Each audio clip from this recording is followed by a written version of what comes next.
Greetings, everyone, and welcome back to the third episode of Sports Talk with Love. We've made it 3 weeks. I didn't think I would ever been able to go 3 weeks, but hey, we are here. In today's episode, we're going to be talking about the college football playoff reactions, possible playoff scenarios that the committee probably don't want to see. Um, a small little rant about college football fans who bring up like college football schedules, and we're going to be looking into the three biggest games of this weekend: Oklahoma, Mizzou, Oregon, USC, and Pitt, Georgia Tech.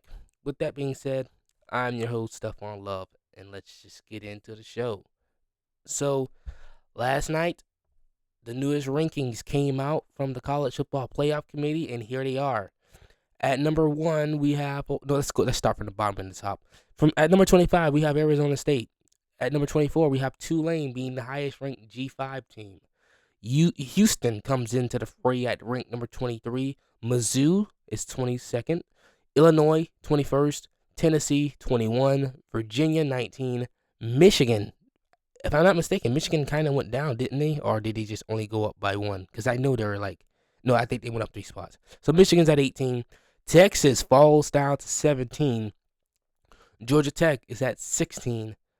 USC at 15. Vandy at 14. Miami at 13. Utah and BYU 12 and 11. Alabama falls to 10. The Notre Dame stays at 9. Oklahoma goes up to 8. Oregon's at 7. Ole Miss is at 6. Texas Tech is at 5. Georgia 4. Texas A&M 3. Indiana 2. Ohio State 1. Well, as you can see at the bottom there, Tulane becomes the highest ranked G5 team. I know some JMU fans are kind of upset. Some Navy fans are kind of pissed or whatnot. We'll see. But hey, Texas fell down to 17. Now, this is very expected. I expected this. Some people were trying to argue that Texas might fall to 15. Texas is going to fall to 17. Honestly, they could have dropped them down to 18th below Michigan, but uh, you can argue that Texas has looked like a better team than Michigan this year. Miami moved up to 13. They leapfrog into the top 13. And should I talk about the possible scenarios now? We're gonna wait. Notre Dame stayed at 9. Bama falls all the way down to 10. And that's all the subtle movement we have in the top 25. But now let's talk about some possible scenarios here. So one of the main talks right now is Miami Notre Dame. People are upset that Miami is still ranked below Notre Dame. I don't see the big deal in that. Like, yes, Miami has beaten Notre Dame this year, week 1. However, and I've been saying this for the longest. Well, you guys haven't heard me say this for the longest, but at the end of the day, just as much as it matters who you beat, it also matters when you lose your games. And Miami losing their games this late into the season to two teams who were worse than the two teams that Notre Dame lost to, even though like one of those teams were Miami, it doesn't look so good. And yeah, so what else do I want to talk about? What's going to happen on conference championship weekend? So if Alabama right now is the last team in, they are the last at large in. So if Alabama they beat Auburn, they're probably going to play Texas A&M in the SEC title game if Texas A&M wins. If Alabama loses that game, could you make an argument to put BYU in? Because Alabama will then be a 3-loss team. Like putting BYU or Utah in, or maybe even Miami if they went out. Will there be a lot of controversy? Like, I think it would be kind of funny if, like, last year Bama fans claimed that they should have got in over SMU because, well, SMU's not, we're better than SMU. Which, shut the hell up. Like, you guys should have made it last year. But I think it would be kind of funny that that last year Bama fans cried about it, and that this year, if it actually happens, that they might suffer from the thing that they wanted to happen for them last year. I think it would be quite funny. Now, granted, the committee should keep Bama in. Like, I think when it comes to conference championship weekend, they should just freeze the rankings. Teams that are in Teams that are in the playoff, whether they're on the bubble or not, they should automatically clinch a spot in the playoff because, hey, they're playing an extra game. They shouldn't be punished for playing an extra game. If that's the point, if that's the case, why play the conference championship games then? All right, now, now it's time to give a little small rant about some college football schedule talk. Now, there's a lot of arguing going on from the Texas fan base that claims that maybe we shouldn't schedule teams like Ohio State because the committee's not going to take validity in them. We have a quality loss. And I'm just sitting here like, just win your games. Like, at the end of the day, you are Texas. You have brand bias. You're not South Harmon Institute of Texas. You're the University of Texas. You're also in the SEC, which some people like to shout SEC bias. So you have a double You have a double whopper. You have brand bias and you have SEC bias. Maybe, just maybe, Texas is just not a good football team. That's why the committee isn't awarding you guys for having a tough schedule. Like, you guys only look like a top 10 team 2 times this year. One against Oklahoma, another against Vanderbilt. You know what? Maybe 3 times. I will give you week 1. Another thing I want to talk about schedule talk is Miami and Notre Dame. So Miami beat Notre Dame. They essentially have the head-to-head over Notre Dame, and a lot of Miami fans, and they are in their right to feel this way. They think they should be ranked ahead of Notre Dame. I disagree. I think Notre Dame is a better team right now. But I think one of the easiest ways to solve the solution is to schedule these big time out of conference games late in the season. In October or in November. You do it that late in the season. You didn't have the recency bias card. And then, hey, Miami, you might have still had 2 losses, but hey, you can say you beat a then 1-loss Notre Dame team. That will give you a boost. But it is what it is. Like, I'm not going to lose any sleep over Miami potentially missing the playoff because they lost to Louisville and SMU. How about just win those 2 games? Like, for all college football fans who are just upset about, well, I don't like that my team is ranked this low. Your team should just win the games. That's the easiest thing to avoid all of this controversy. Just win your games. But now let's take a look at this bracket because this bracket is interesting. As you can see, Georgia, Ohio State, Indiana, Texas A&M, and Georgia. They round out the top 20. They round out the top 4 seeds. They get the top 4. They get the 4 byes. If you look at the quarterfinal matchups, you got Oregon hosting Alabama, Ole Miss hosting Miami, Oklahoma hosting Notre Dame, and Texas Tech hosting Tulane. Now, here's the thing. In a playoff system, the number 1 team is supposed to have the easiest route to the playoff because they are the best team in the country. So therefore, they should probably have the easiest route. That is not the case. For the second year in a row, the number 1 seed is getting screwed. So Ohio State will either have to play Oklahoma or Notre Dame in the quarterfinals. Same goes for Indiana, the number 2 team, who's technically supposed to have the second easiest path to the national title game. They either get Oklahoma or Alabama. Meanwhile, Georgia, who has the 4th bye, so technically the 4th seed should probably have the hardest of the top 4 teams. They either get Texas Tech or Tulane. Now, I'm not shitting on Texas Tech. Texas Tech is a very good football team. But if you were to ask all of these teams here, Ohio State, Texas A&M, and Indiana, who would they rather play? Would they rather play the teams of their matchups, or would they rather play Texas Tech? Again, I still think Texas Tech would make some noise, but hey, I think I would rather play Texas Tech than probably play Oregon, Alabama, or Oklahoma, Notre Dame. Who knows? Maybe Ole Miss, because Ole Miss doesn't really have a very good defense. So maybe A&M will rather take their chances with Ole Miss. I don't know. But hey, this is going to be something that they're going to have to figure out in the future of the playoff. And that is just, maybe they can follow the NFL model and just the lowest seeds play, the higher teams play the lowest seeds. So Ohio State, let's say all the favorites win their games. Texas Tech, Oklahoma, Ole Miss, and Oregon. They all win their games.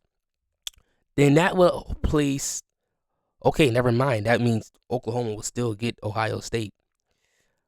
Hmm.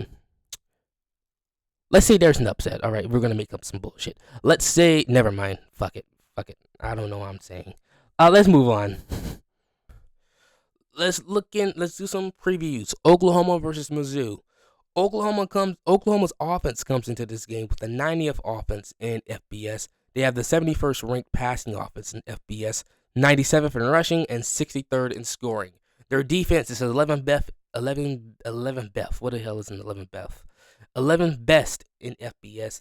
They're 32nd in passing defense, 4th in rushing defense, and 8th in scoring defense. Missouri comes to this game with the 21st best offense in the country, the 91st passing offense in the country, the 6th best rushing offense in the country, and the 22nd best scoring offense in the country. Missouri's defense is 10th best in the country, 15th in passing, 17th in rushing, and 25th in scoring. So, off the top, this game's going to come down to Missouri's rushing offense and Oklahoma's rushing defense. If Oklahoma rushing defense can put a stop, maybe Oklahoma pulls away. It's probably going to be like a low scoring game. This is going to be happening noon on ABC. Both teams perform well defensively on third down. They're both tied 13th in FBS in 31%. Oh, I can't speak. They're both tied 13% in third down percentage from defense. So their opponent has a 31% chance of converting on third down. Missouri has the 64th best red zone defense, allowing opponents to score 83% on trips in the red zone. Oklahoma offense ranks first in the country. They've scored every time they've entered the red zone. And Oklahoma is 78th in FBS with an average time of possession of 29 minutes compared to Missouri's 13th ranked time of possession of 32 minutes. So, with all that being said, I think I'm going to ride with Missouri. No, I'm riding with Oklahoma to get the W here. Next, we have the game of the week. Oregon, USC. Oregon's offense coming to this game 11th in the country, averaging 475 yards per game. Oregon's passing offense is 56th in the country with 241 yards per game. Oregon's rushing offense is 8th in the country with 233 rushing yards per game, and their scoring offense is 7th, averaging 39 points per game. Oregon's defense, 3rd in the country, allowing 235 yards per game. Their passing defense is best in the country, allowing 127 yards per game. Their rushing defense is 20th in the country, allowing 108 yards per game, and their scoring defense is 6th best in the country. 6th best in the country, allowing 13.1 points per game. USC's offense is 5th in the country. USC's offense is 5th in the country with 488 yards per game. Their passing offense is 10th in the country with 298 yards per game. Their rushing offense is 28th in the country with 190 yards per game. And they have the 10th best scoring offense with 38 points per game. Their defense is 47th best in FBS, allowing 344 yards per game. The passing defense is 43rd in the country, allowing 198 yards per game. Their rushing defense is middle of the pack. They allow 145 yards per game. And their scoring defense is 41st, allowing 21.7 points per game. So, do with that what you want. Both teams perform well on third down. Oregon ranks 14th in FBS, converting 49.2% of the time. USC ranks 8th, converting 51.7% of the time. Oregon is 20th in FBS and averaging 41 yards per game. So they're very undisciplined, or disciplined. No, they're very disciplined. Wrong terminology there. And Oregon is 132nd in the country in red zone defense. They allow opponents to score 94% of the time. USC offense is the complete opposite. They are ninth in the country, and they score 94% of the time with their red zone opportunities. So this is a very even matchup on paper. We will see what will happen on the field, but I think I lean Oregon to get the W. And last, a big game in the ACC, Georgia Tech taking on Pitt. Winner of this game is probably going to be in the driver's seat for the ACC title game. I'm not sure because I believe there's a 3 or 4-way tie of one-loss teams. So here we go. Georgia Tech comes into this game first in the FBS. They have the best offense in the country, averaging nearly 500 yards per game. Their passing offense is 26th in the country with 272 yards per game. Their rushing offense is 10th in the country with 224 yards per game. And their scoring offense is 19th in the country. They average 36 points per game. Georgia Tech's defense is 105th in the country, allowing 409 yards per game. Their passing defense is, again, same spot, 105th, allowing 243 yards per game. Their rushing defense is 97th, 166 yards per game. And their scoring defense is below average at 24.2 points per game, sitting 71st in the country. Pitt's offense comes into this game 55th best in FBS, 406 yards per game. They have a top 15 passing offense with 287 yards per game. They rank near the bottom of FBS in running the ball, 119 yards per game. And they are the 12th best scoring offense in the country, 37.2 points per game. Their defense, however, is 32nd in FBS, allowing 325 yards per game. Their passing defense is 91st in the country, 234 yards per game. Rushing defense is 9th in the country, allowing 90 yards per game. And their scoring defense is 57th in the country, allowing 23.3 yards per game. Now, I will say this. Watching Jeremiah Love running on that Pittsburgh defense, I don't take too much validity in those numbers. Because we know Georgia Tech, they like to run the ball. I just read their stats. They are a good running team. However, Pitt is a very good passing team. A very good passing team. And Georgia Tech's defense is near the bottom of FBS in defending the pass. So we might have a little shootout on our hands between Georgia Tech and Pitt. Let's look at some more things from Georgia Tech and Pitt. Georgia Tech is 9th in FBS in third down percentage, converting 51% of the time. Pittsburgh is 124th in FBS, so they're very undisciplined. They allow 67 penalty yards per game, while Georgia Tech is 28th, up there in the top 25, and they allow 43.7 penalty yards per game. So they are way more disciplined than Pitt is.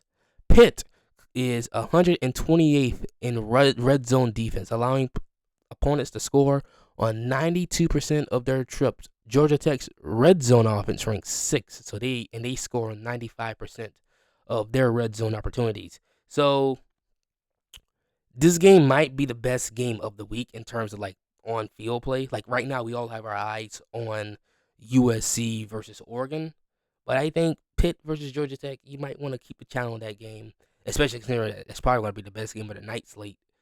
I think that's going to be a very entertaining game.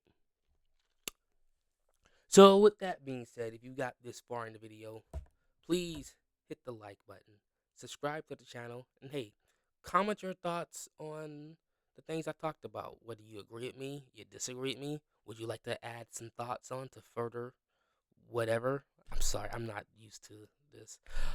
With that being said, please like the video, subscribe, and have a good day.